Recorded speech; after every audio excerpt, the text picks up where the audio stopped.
So Katre sir, please tell me when we can begin.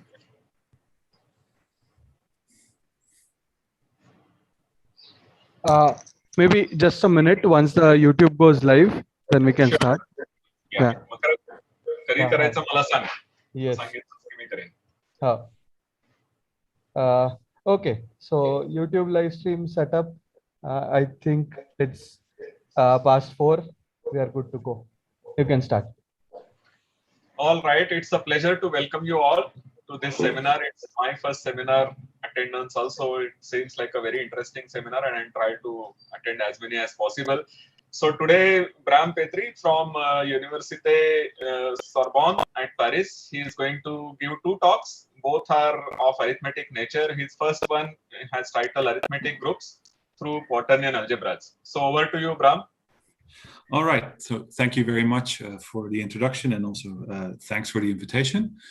So yes, my subject is arithmetic groups through quaternion algebras. So my plan is just the main content of the talk is to explain how you can get an arithmetic group in SL2R out of a quaternion algebra. So that is this section. Then after that, I think I might have prepared a little bit too much material for this talk, so we'll see how far I get in the first hour. But if not, I'll just finish the first talk in the second hour and make the second one a bit shorter. So after having explained how you get an arithmetic group out of a quaternion algebra, my plan is to talk about hyperbolic geometry because that is what I do in everyday life. So in particular, I want to talk about how you can see the geometry of the hyperbolic surface associated to the Fuchsian group you get out of a quaternion algebra from the algebra. And so that's section 2, sort of. And then after that, my plan is to discuss an open problem in hyperbolic geometry, actually. Which is about short curves on hyperbolic surfaces. I'll explain in more detail what the question is towards the end of the talk.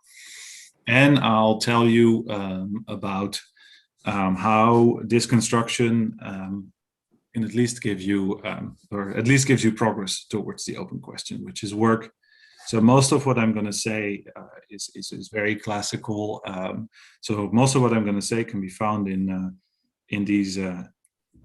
these 3 books here. Everything I say about how you get a Fuchsian group out of quaternion algebras can be found in these books, and much more than that. The second 2 are freely available online. The second one is available in draft form, and the final form of the third one is available for free online. And then this question about short curves on hyperbolic surfaces will be based on, so the original theorem is due to Boozer and Sarnak, so that's this paper, and that has later been generalized by Katz, Schaps, and Vishne. And the Klein quartic, this is just going to serve as an example in this talk, or at least actually not going to talk about the Klein quartic, but some of the material from that paper will serve as an example. And this is also, it's part of a book, which I'll reference in the second talk. It's also freely available online.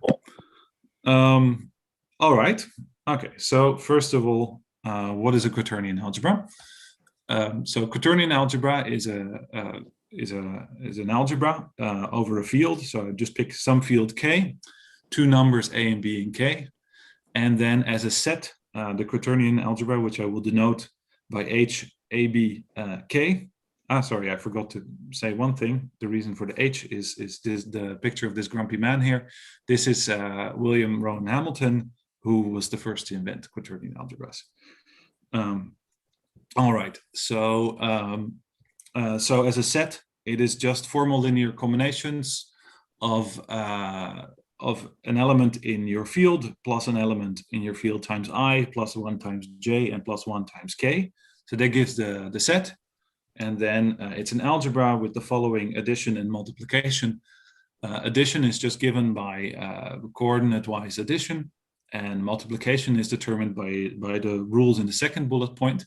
So I squared is going to be equal to the A that you fixed beforehand, j squared is going to be equal to b, and ij will be equal to k and equal to minus ji. And k lies in the center, meaning that if I multiply anything with a number in my field, that is commute. Sorry, numbers in my field commute with everything.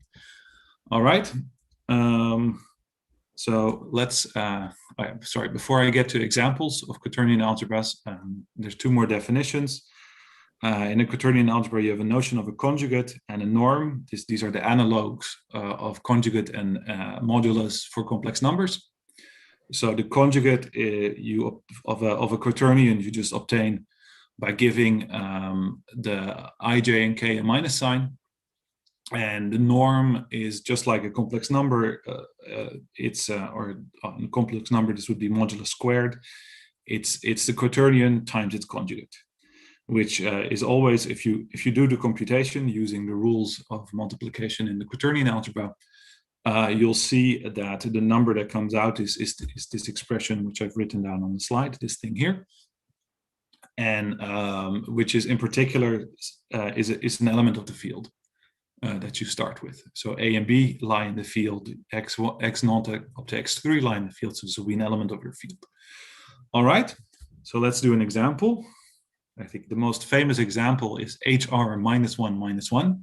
So again, this means I now have real combinations of ij, k, and 1 as a set, and multiplication is determined by the fact that I squared and j squared are both equal to minus 1. And this is exactly what Hamilton called the quaternions. So now it's usually called Hamilton's quaternions.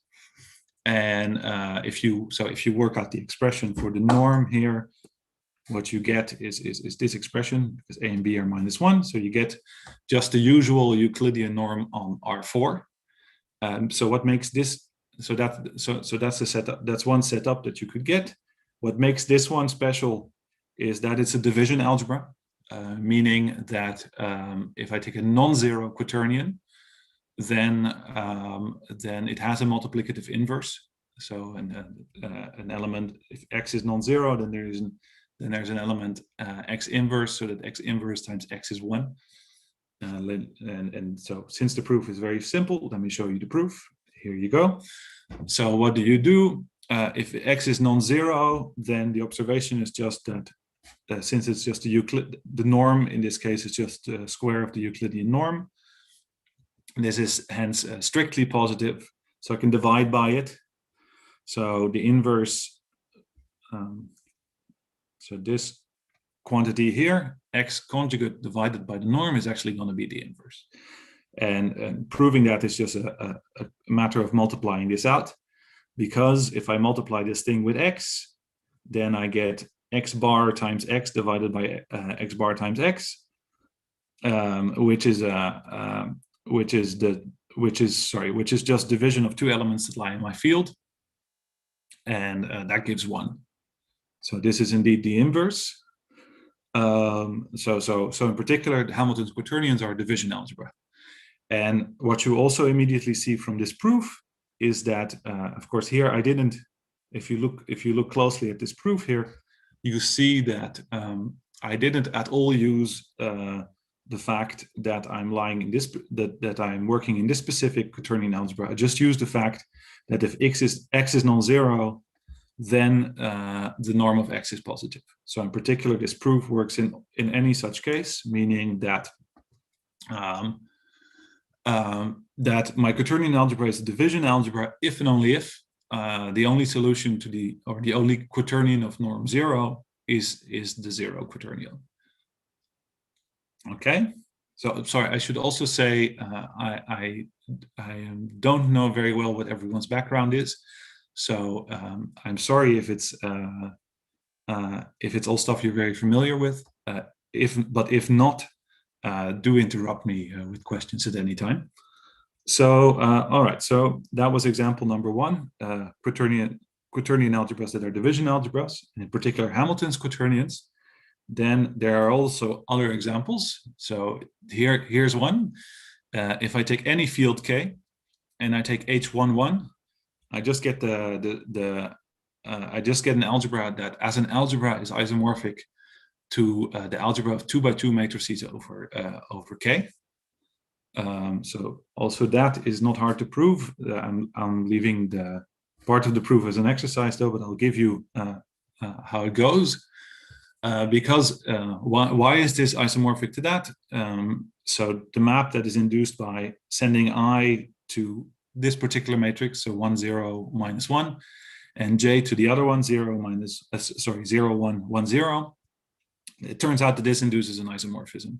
So, so maybe I should have clarified. I also mean that the quaternion 1, hence, I mean, if you want an isomorphism, you're going to need to send 1 to the identity matrix. But let me specify that. So you can just, I mean, this map, if you turn this into a linear map, you can prove that this is an isomorphism. So in particular, H11 is always just the algebra of 2 by 2 matrices. This is okay. Seems like a very specific example, but it's actually a very important example because example number 3. What I can do is, and there's also, example number 3 says that if I change my parameters A and B, I don't always get a different algebra. In particular, if I multiply A and B by squares in my field, then the algebra stays the same. That's also not hard to see. So there's also a very concrete isomorphism. Namely, I just send I to S times I and J to T times J, and hence K to S times T times K. This map is also not hard to check. This gives an isomorphism. You see, in particular, you see that you see, for instance, that the squares, the squares of I and J now multiply with T squared and S squared exactly as they should. So this gives you an isomorphism. And what does that mean in particular? That means in particular that if I now start with this one and I multiply with squares, I always get, so if I have H, K, and then on top of here I have 2 squares in my field K, I always just get the algebra of 2 by 2 matrices. In particular, yeah. The isomorphisms are vector space isomorphisms, not algebra isomorphisms. They're algebra isomorphisms. No. See, M2 is not a division ring, no? No, it's not. No, you're right. Sorry, I should have made that point earlier. So this in particular is not a division algebra, like you said, not a division algebra. Division algebra.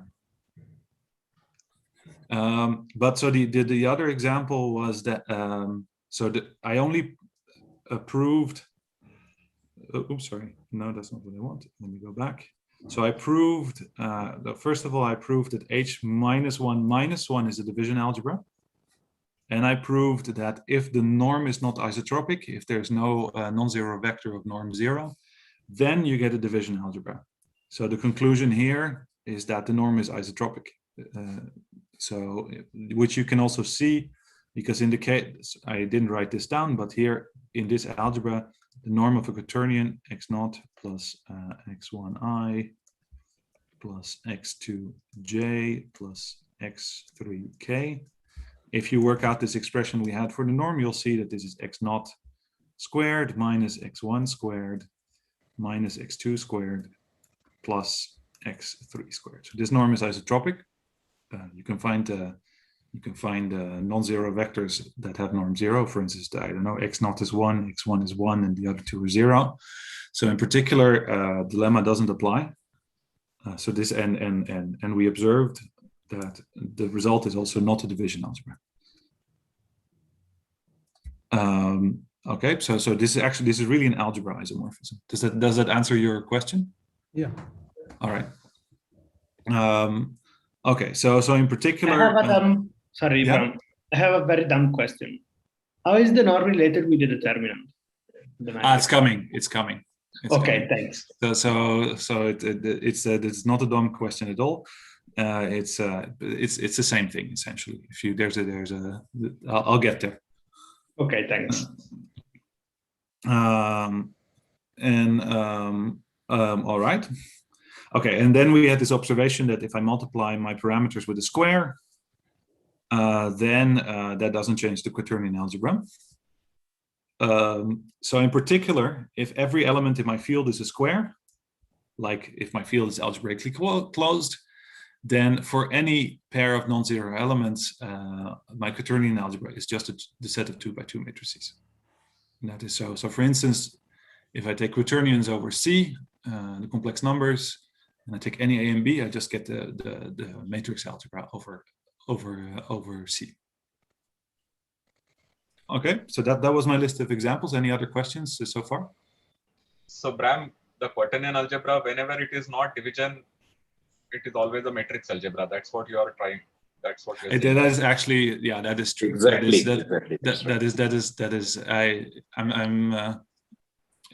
I was not planning to explain how that works, but this is Wedderburn's theorem essentially. But will you say that it's also a central algebra? Meaning it's a central simple algebra. So then it's very easy to see. Yeah.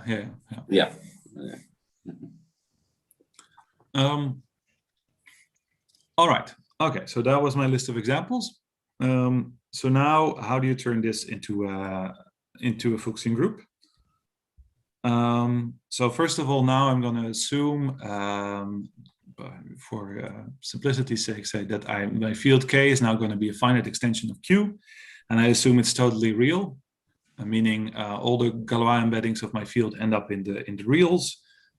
If you I don't know, if you don't think about fields very often, a very good example of such fields is just Q of root D, where D is some positive integer that does not contain, that's not divisible by any non-trivial square.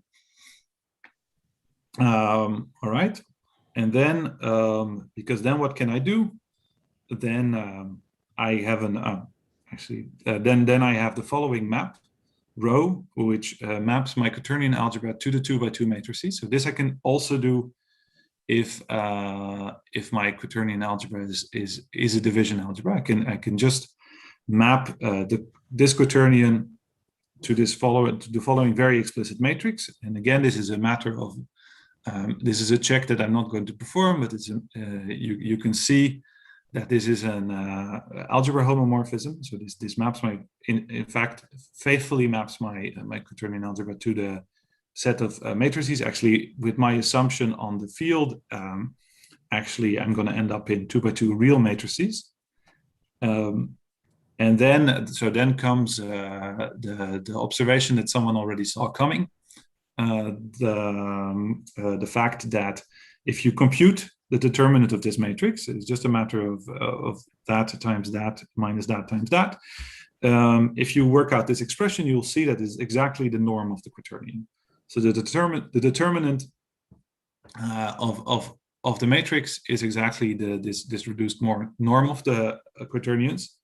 So in particular, if I look at the units in my quaternion algebra, these are the elements of norm 1, the unit group, then this ends up in SL2 over the field.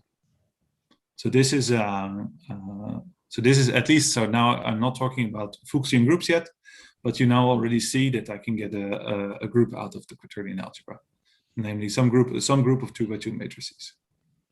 So this a priori, of course, this is not going to be a nice discrete group. When I get some group out of them. So the next question is how do I get a discrete group? And for that, I'm going to need the ring of integers of the field. So that I'm going to denote by O of K. So solutions to monic polynomials with integral coefficients that also lie in K. If you haven't thought about this often, then in my favorite example, Q root D, the rings of integers are given. So this is the theorem, but the rings of integers are given by these two sets. So which one it is depends on D mod 4, but it's just Z root D, or it's Z 1 plus root D over 2. All right, so that's some subring of your field. And with such a subring, you can create what is called an order in your Quaternion algebra. So an order O is a subring of the Quaternion algebra that contains the unit, and it's also a finitely generated module over your ring of integers. Which so I'll give you, and moreover, if I tensor with the field, I get the whole Quaternion algebra back. That's what is called an order. So I'll give examples. So the most obvious example of this is just I take only quaternions with entries or with coefficients in my ring of integers. So this is an example of an order. So just integral combinations. So for instance, if I take the field, my field is just the rationals, then this algebra here, so this ring here, would be the quaternions with integer coefficients. All right, so this is what an order is. And it's also like if I extend my scalars with the field, I get the whole quaternion algebra back. All right, so that's an example of an order. And then what can I do? Okay, so what can I do? I can just take the units in my order. So let me, sorry, I wrote this notation just once, but this is just, remember, this was just a set of quaternions in my order, such that the norm is 1. That was my notation for U. So in particular, under my map that sends it to 2x2 matrices, these are going to be some group of 2x2 matrices with determinant 1. So it's some subgroup of SL2K. And I'm not going to use this notation very often, but it depends on the field, the A and B that you choose, and the order that you choose in the Quaternion algebra. So denoted at gamma, K, A, B, and O. This is some subgroup of SL2 over my field. And there's one little assumption that I'm planning to shove under the rug for most of the talk, but I'm going to make some. I'm going to suppose some conditions for the A and B that I use to define the Quaternion algebra. I want them to be positive, first of all. I'm working with a finite extension of Q, so positive is very clear what that means. That is totally real also. And I want that they're positive, but if I take any non-trivial Galois embedding, then I want them to be negative.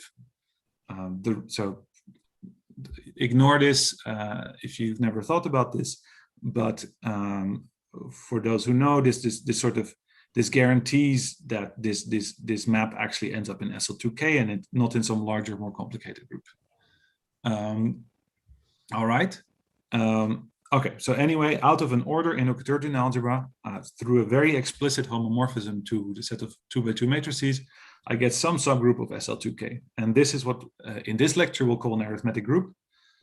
So that's my definition of an arithmetic group for now. So I should immediately say that this is not at all the usual definition of an arithmetic group. And you'll get the proper one next week in a talk by John Parker. So I don't think he's going to prove this, but it's a fact that you get. So his definition and this definition, they correspond up to commensurability, meaning essentially up to conjugating an SL2 R and taking subgroups of finite index. You get the same list of groups by doing this and by doing what you're going to see next week. But for today, this is what an arithmetic group will be. Okay, so let me do some examples. Okay, so the first one I want to talk about is my is the setting where I hence take the quaternions with rational coefficients, so quaternion algebra over the rationals. And I assume I set I squared and B squared equal to 1.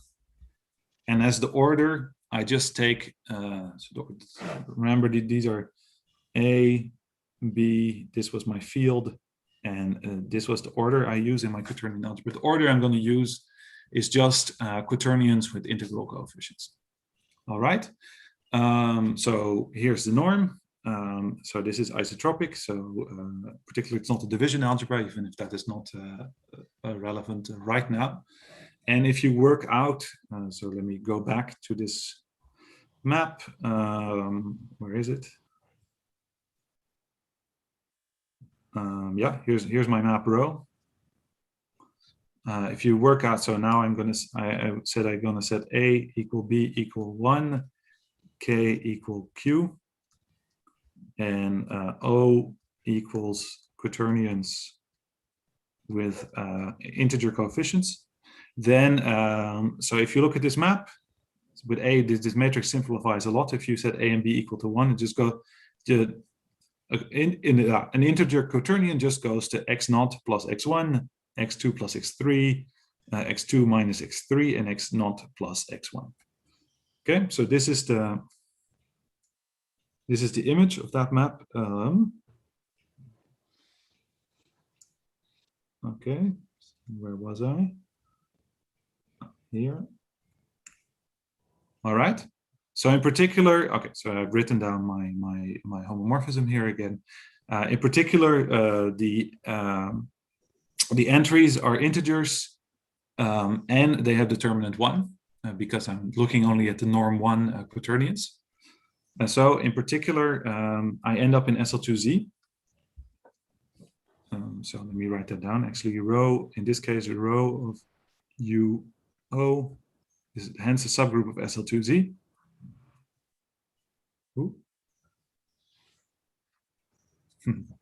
Okay, so a group that's certainly been discussed before in these lectures. The claim is actually it's not just any subgroup of SL2Z, it's even a finite index subgroup of SL2Z. So that I want to show. I'm not going to determine the entire image, even if it's not very hard to do. But I just want to show why it's a finite index subgroup of SL2Z. So why is that? So first of all, I'm just going to take some specific quaternions. So the quaternion -1 gets sent to minus the identity. The quaternion 1 plus j minus k gets sent to 1, 2, 1, 0, and the other one gets 1 plus j plus k gets sent to its transpose. Okay, so that's just a matter of computation. And now, so one thing to observe is that these are all matrices that are the identity modulo 2. And now you have to know a fact about such SL2Z matrices that I'm not going to prove, but it turns out that these three matrices here, they generate this subgroup of SL2Z. Oop, there's a parenthesis missing. They generate this subgroup of SL2Z, the 2x2 matrices with integer coefficients, determinant 1, that are the identity modulo 2, meaning A and D are 1 modulo 2 and B and C are 0 modulo 2. This subgroup is usually called gamma 2, the second principal congruent subgroup. So it's clear that my three matrices lie in gamma 2, but in fact, they generate it. And now, so now why am I now done? Why do I now have that gamma is a finite index subgroup of SL2Z? Well, gamma 2 is, and that is not hard to see, because what is gamma 2? You can also write gamma 2 as the kernel of the map from SL2Z to SL2Z mod 2Z, where the map is just reducing all the coefficients mod 2. So this is a quotient to a finite group. So in particular, the index is finite, and you can even compute it because it turns out that this map is surjective. For SL2 for 2, that's not so hard to see. So in particular, the index of gamma 2 in SL2Z is the number of elements of SL2Z mod 2Z, which is 6. So my group gamma that I was originally interested in, the image of the units with integer coefficients in my quaternion algebra in SL2R, this contains this gamma 2. So in particular, it has to be finite index, since gamma 2 is finite index. It's actually index. It's actually in reality, it's actually index 3 in SL2Z. But in any event, it's finite index. So in particular, you get discrete subgroup of SL2R, and its finite index in SL2Z in particular, it's a lattice. It has finite co-volume. I'll talk about this more in a bit. Any questions about this example? Bram, it will be index 6.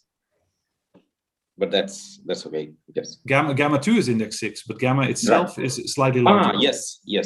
Yeah.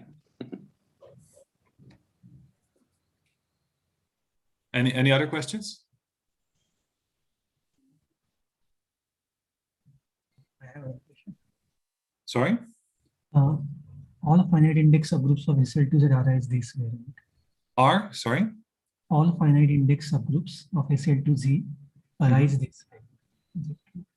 Are what? Sorry?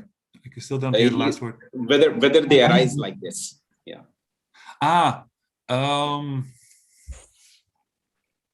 That's a good question. You have to at least allow yourself conjugation in SL2R, I think. But at least whichever they are probably commensurable with SL2Z. Sure. But I mean, I have the commensurability class. To be honest, I don't know whether you can realize them all. Mm-hmm. At least, I mean, you have to at least allow yourself conjugation in SL2R. But besides that, I don't know. That's a good question.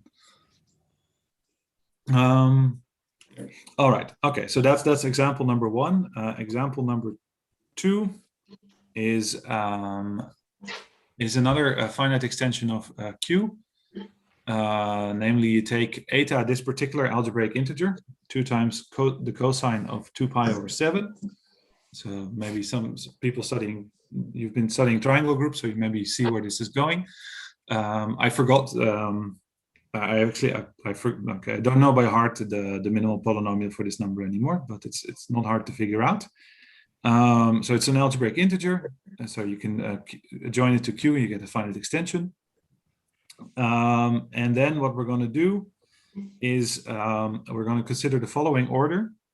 So it looks a lot like just the quaternions with integer coefficients, except that I'm changing my j a little bit, changing that into a j prime, and I'm giving it this number. The j prime is equal to this quaternion. Sorry.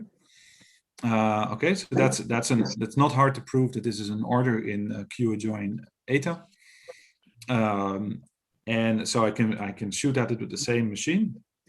And now I'm going to skip ahead a bit. Now I'm going to state a couple of things without proof. But it turns out, so I think this is explained in Elkies' article how this works. It turns out that if I look at the set of norm 1 elements, it's generated by these 3 particular quaternions.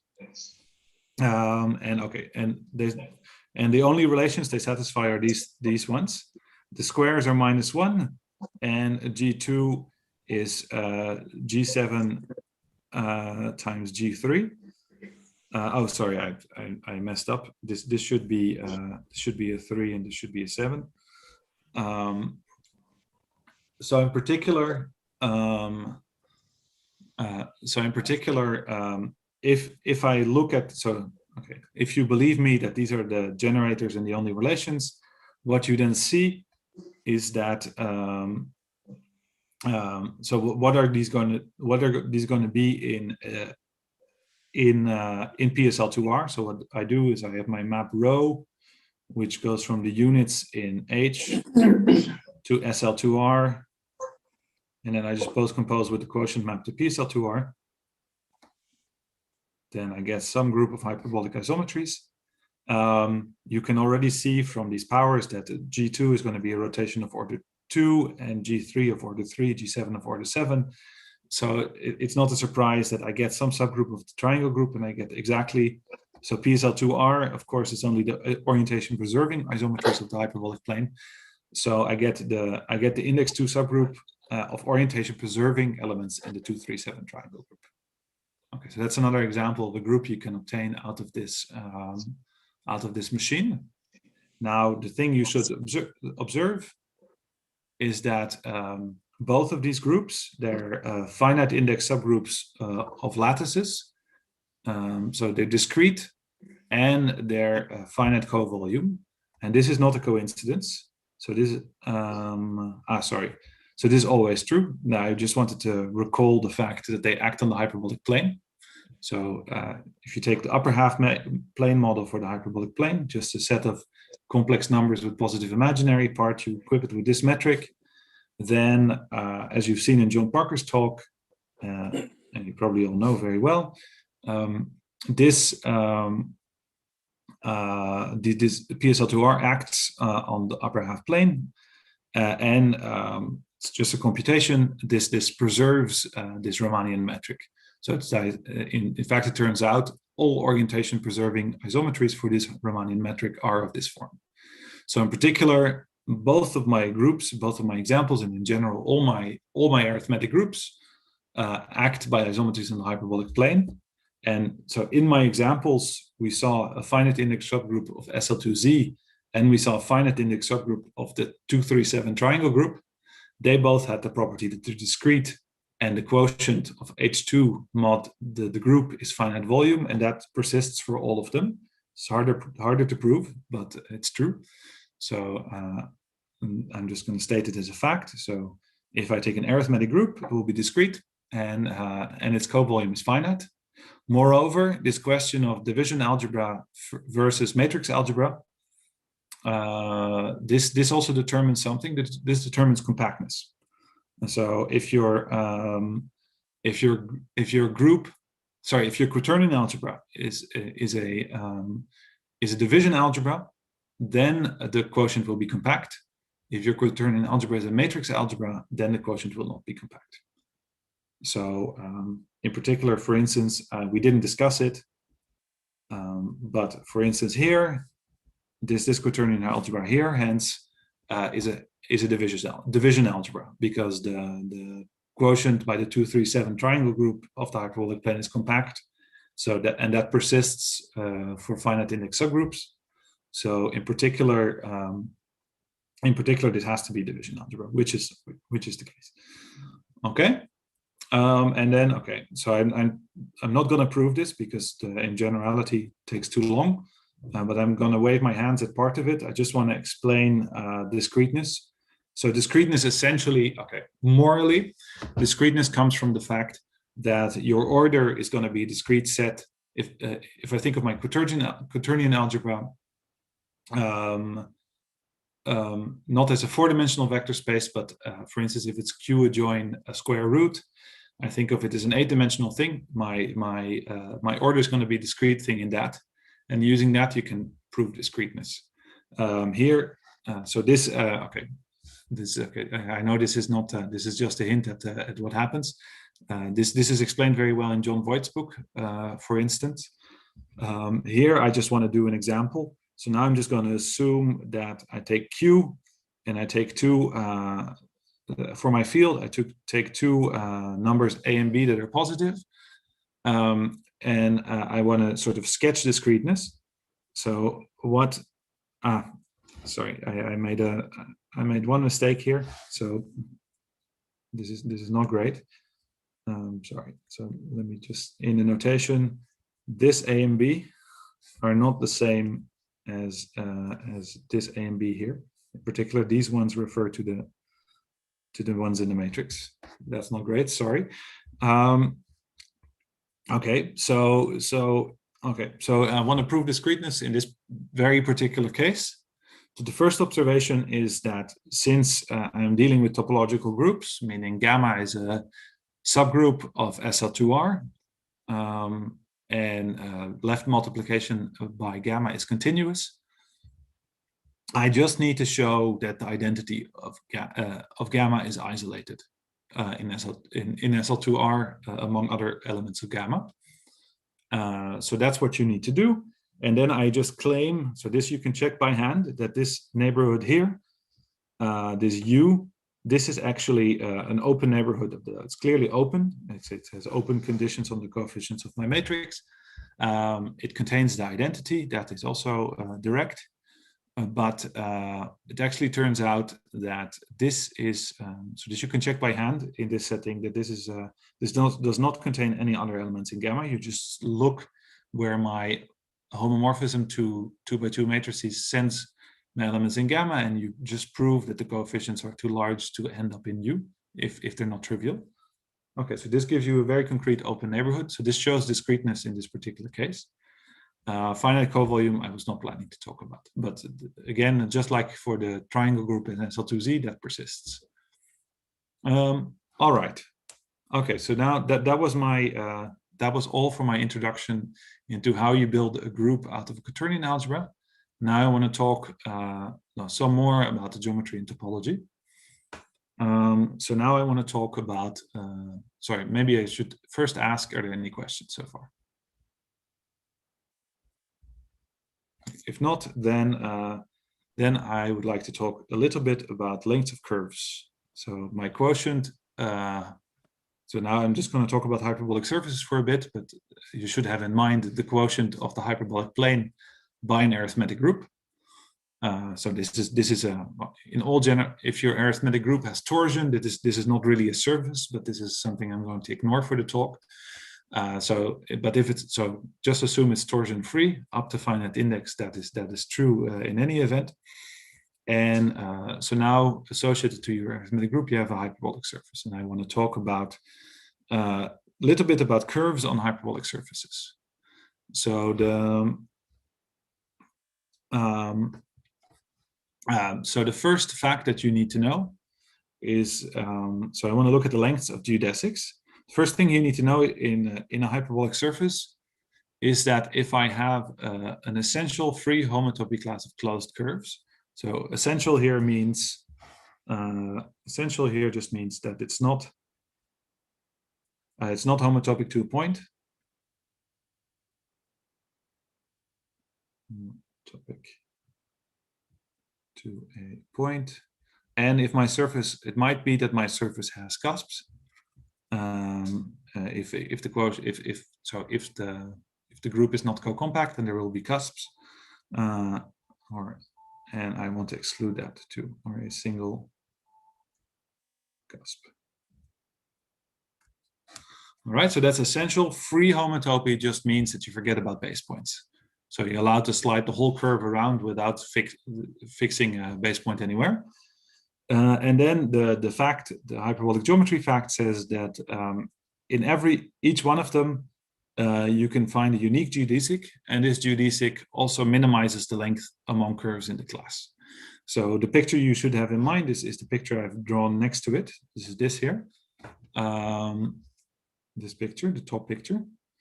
So around it, so what this says is that around the closed geodesic, a hyperbolic surface sort of flares out, meaning here in the middle is my closed geodesic, this thing here, and so a curve in its free homotopy class would be a curve here, for instance, and in my picture that one is clearly long. Those ones are clearly longer than the one in the middle, and it's also sort of unique. The only shortest one is the one in the middle.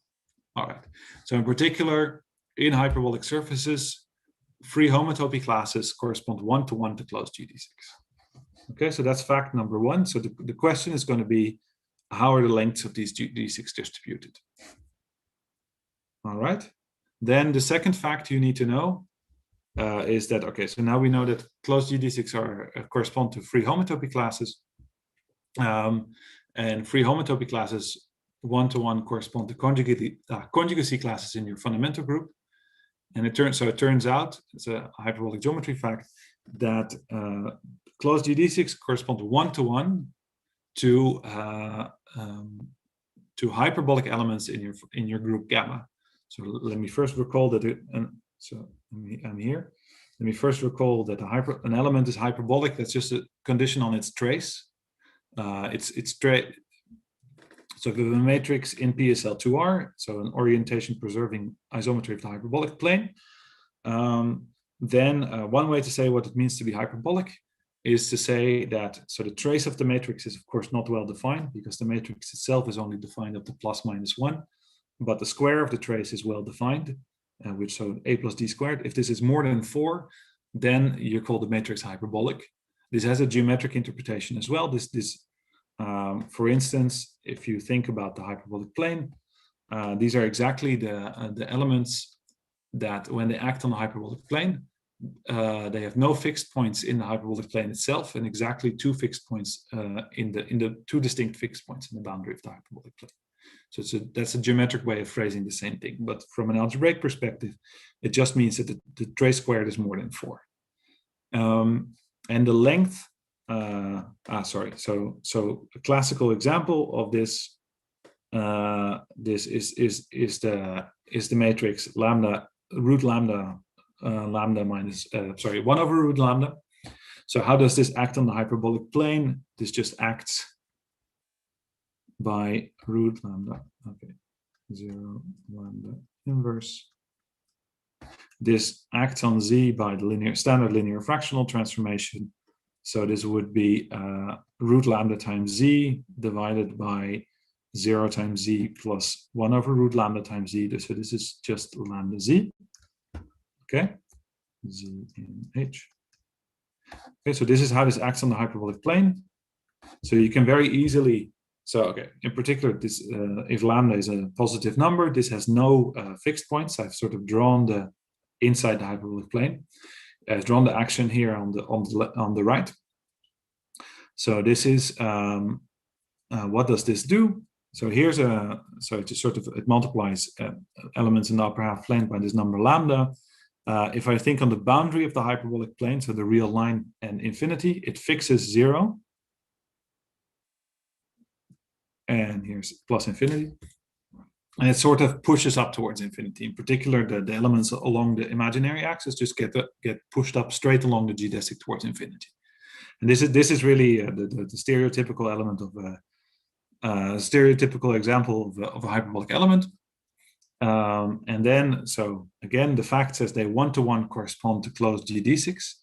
How does this work? Sort of what happens if, for instance, if my group contains this very specific element given by this diagonal matrix, then in the quotient of the hyperbolic surface, in the quotient that is this hyperbolic surface, my green axis here, this is just the imaginary axis. This projects to a closed geodesic, and it turns out this correspondence is 1-to-1. And okay, so here this correspondence is 1-to-1, and moreover, you can compute the length of the closed geodesic, so the length of this loop here. You can compute it in terms of the trace of your element. So it doesn't matter for the rest of the talk what this exact formula is. What you should remember is just that if you know the trace of a group element, if it's hyperbolic, it corresponds to a closed geodesic, and you can compute the length of the loop exactly in terms of that trace. So here the trace is root of lambda times plus 1 over root of lambda, and the trace. Sorry, let me just show in this particular example what happens. So in this this matrix here, this identifies I with lambda I, for instance, and then lambda I with lambda squared I, etc., etc. So you get these points here that are identified. So this wraps up to a circle, and the length of that circle is exactly the hyperbolic distance between I and lambda I, which you can compute in the hyperbolic distance, and you'll find exactly the same thing as 2 Cauchy inverse of the trace of this particular matrix. Okay, so that's closed geodesic versus elements of your group. And the question that I want to talk about, one thing before the question that I want to talk about, I want to link it back up to quaternion algebras. So now I'm going back to my setting of an arithmetic group obtained from a quaternion algebra, and I want to tell you, given the quaternion, how do you find the trace? So of course you're going to need the homomorphism for that. So I'm putting it on the screen again. So you can see the trace is just 2 times x naught because these plus and minus x1 times root a cancel. Okay, so the trace of the image of my quaternion is just 2 times x naught, and for that reason, we will actually just say that the trace of the quaternion itself is 2 times its first coefficient. Okay, and this is usually called the reduced trace of the quaternion.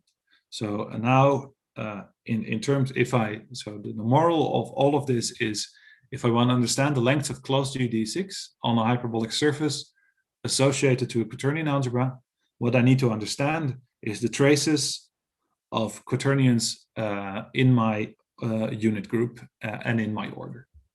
Okay. All right. So now comes the question. So now comes the open problem in hyperbolic geometry that I want to talk about a little bit. So what's the problem? The problem is about the systole. So the systole of a hyperbolic surface is the length of a shortest closed geodesic in that surface. So I've drawn a cartoon here on the right. So if this is my hyperbolic surface, so you can see that it's very thin over here. So there's a tiny loop going around in this direction, and the length of the systole is going to be geometrically is roughly going to be the length of that loop. That's a systole of a hyperbolic surface. So with a little bit of hyperbolic geometry that I'm not going to talk about, but I'm happy to talk about afterwards, it's very easy to construct hyperbolic surfaces with arbitrarily short systoles. So the hard part, the harder question is, how large can this be? Suppose I fix the genus or the area of the surface, if you want. How large can I make the systole of the surface? So that's the question that I want to talk about. So I define this. This quantity as G, which is the maximal possible systole of a hyperbolic surface, closed orientable hyperbolic surface. I should have written of genus G. The fact that this is a maximum is already a theorem which is due to Mumford.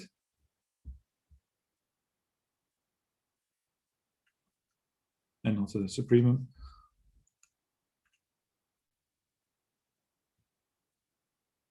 Mumford. From the late 70s, I think.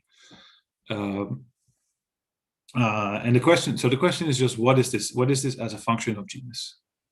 And I've already put the first bound on the screen. So it's at most logarithmic. That is the first thing I want to say. I'm going to give you the proof in a second, but and then I think we'll have a break, and then I'll do the other half in the next talk. But in particular, this now I'm just going to give you the proof.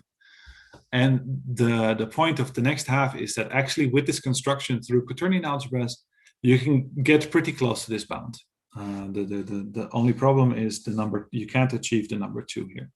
So you're going to get surfaces with logarithmic systole, but the systole is actually only going to be 4/3 log of G. And that's the state of the art. This lemma that I'm going to prove now is also essentially the state of the art, even if it's very classical. So, okay, proof. So how do you see this? It's a very simple argument. So here's my surface.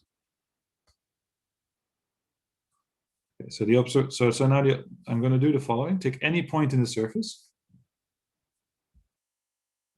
here, and then start developing a disk around the point.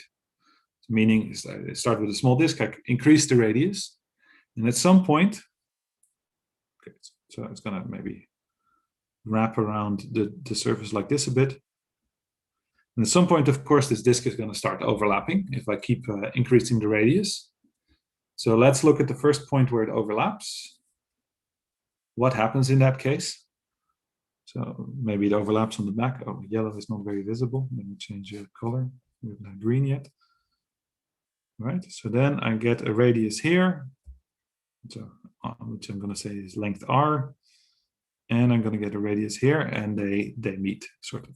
So in particular, what I found is a loop of length 2R. Now the systole is the length of the shortest loop.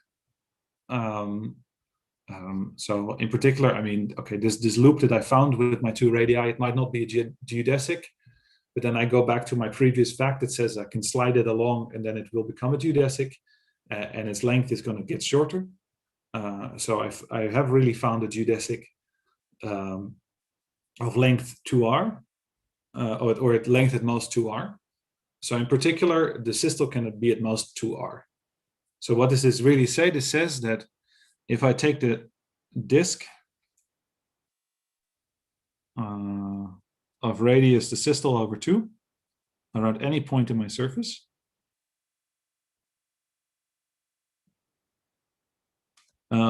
this in particular, this is embedded as a disk in the hyperbolic surface. In my my surface is called X. Then it's a real disk. It doesn't have any overlap. And so in particular, it's isometric to a hyperbolic disk in the hyperbolic plane. And that means that it's the area of such a disk in the hyperbolic plane. So now I'm going to take a point P in the hyperbolic plane, P twiddle, say, then the area of this disk has to be less than the area of my surface. That's the only observation I'm going to use. But now the area of a disk in the hyperbolic plane you can compute. I don't know the formula by heart, but it's roughly e to the power radius. So let me put it here, e to the power radius. So that is e to the power systole over 2. On the other hand, the area of the surface, if it's a closed orientable hyperbolic surface of genus G, this is, there's the Gauss-Bonnet theorem, if you want, for hyperbolic geometry. So for hyperbolic surface, you can see this in many ways. Gauss-Bonnet theorem tells you that you compute the area, so the Euler characteristic of a surface is an integral of the curvature over the surface. The curvature is constant in -1 here. So you get a relation between the Euler characteristic and the minus the area, and working that out, you get the area as 4 pi times genus -1. So if you look through the string of equalities, I'm saying e to the power systole over 2 is at most 4 pi times genus -1. So the important thing is exponential in systole is at most linear in genus. So if I take the log on both sides and I fill in the formula for the area correctly, I get exactly this bound. Okay, so you in particular, so there's two things. There's a couple of things to observe from this proof. First of all, so I mean, this is really essentially the state of the art, which is, and I mean, I'm not cheating. This is essentially the proof. So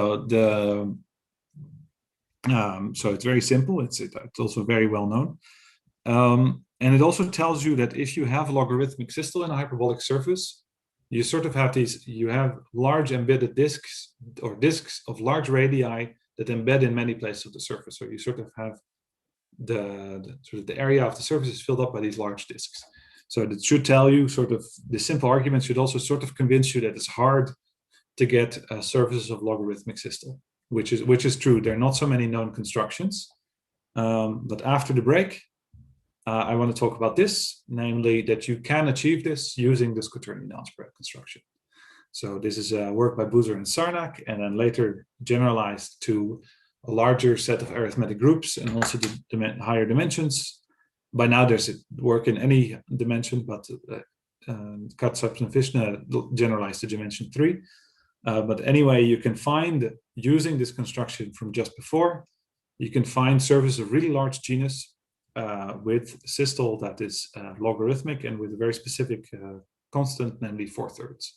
So it's not even so far off from 2. And this is also the state of the art. So the open question is, should it be 4/3 or should it be 2? Or something in between. All right, I think that's a good moment to stop with the first talk.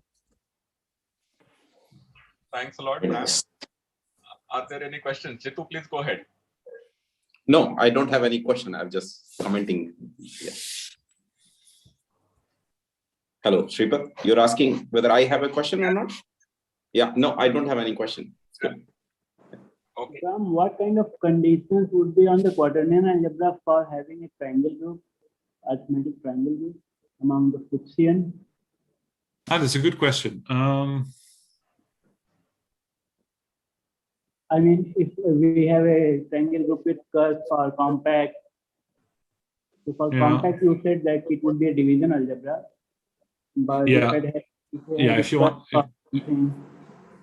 that is true. Also, you're never gonna get. Depends also what you call triangle group. So that you really end up in SL2R. So in particular, you don't get reflections out of this. But yeah, more than what you're saying, that if you want to a finite area, compact triangle, then it needs to be division algebra. I don't really know, to be honest, what the conditions are. That's a good question, but I think 9 triangle groups with curves which are arithmetic. Right? yeah, there is of course, yeah, that's a good point. There's Takeuchi's theorem, which originally used this quaternion algebra machine, which John Parker is going to explain in the next lecture. But he's going to do it with, I think, with the proper definition of arithmetic groups. But I don't by heart know a clean definition of what it means to be a triangle group in these terms. The theorem that you stated in the last is going to use some quaternion algebra, right? The one on the screen right now? Yeah. Yes. Okay, then continue. Okay. Thanks. Good talk. Thanks.